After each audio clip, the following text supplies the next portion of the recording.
The Epic of Gilgamesh is an ancient Mesopotamian odyssey about Gilgamesh, the king of the Mesopotamian city-state Uruk. Gilgamesh is two-thirds divine and irresistible in battle. He was an unbeatable warrior, so the gods created Enkidu, Gilgamesh's equal, to rival and distract Gilgamesh. When Gilgamesh and Enkidu meet, they inevitably have a battle, resulting in a draw. Realizing that they cannot defeat one another, they became inseparable friends. Shortly after, they set out to conquer the cedar forest, close to Lebanon, eventually fighting and defeating the guardian of the forest, Humbaba. Once the duo returned from their conquest, they were greeted by the goddess Ishtar, who fell in love with and proposed to Gilgamesh. Gilgamesh denied her offer, which sent Ishtar in a rage, so she sent the Bull of Heaven to wreak havoc on his city, Uruk.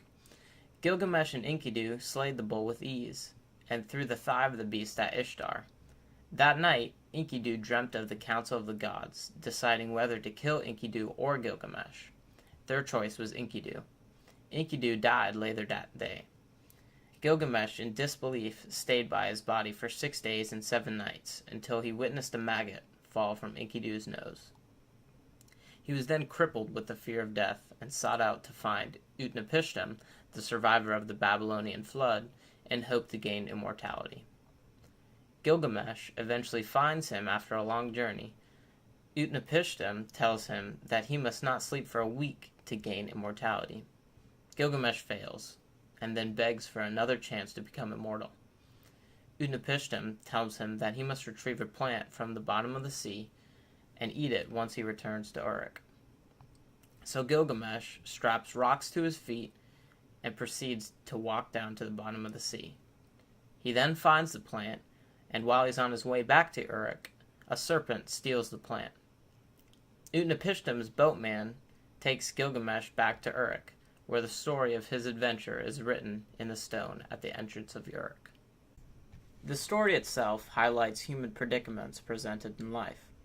He, Gilgamesh, must come to terms with his own nature and learn to die, for Gilgamesh is both man and god, and as both he will experience loss and will die.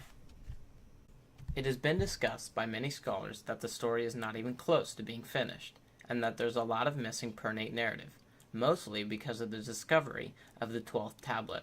Many argue that Tablet 12 should be excluded.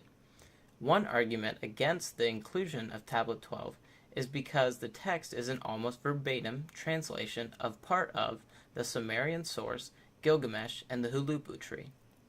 It can be argued more simply in that Enkidu dies in Tablet 7. He's alive in Tablet 12. Many say that Tablet 7 is an essential and well-integrated part of the narrative.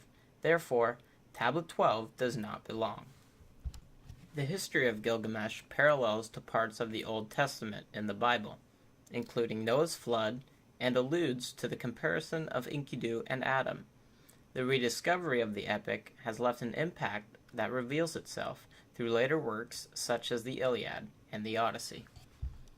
The story of Gilgamesh is a marvel of its time and will be remembered forever as the first great work of literature.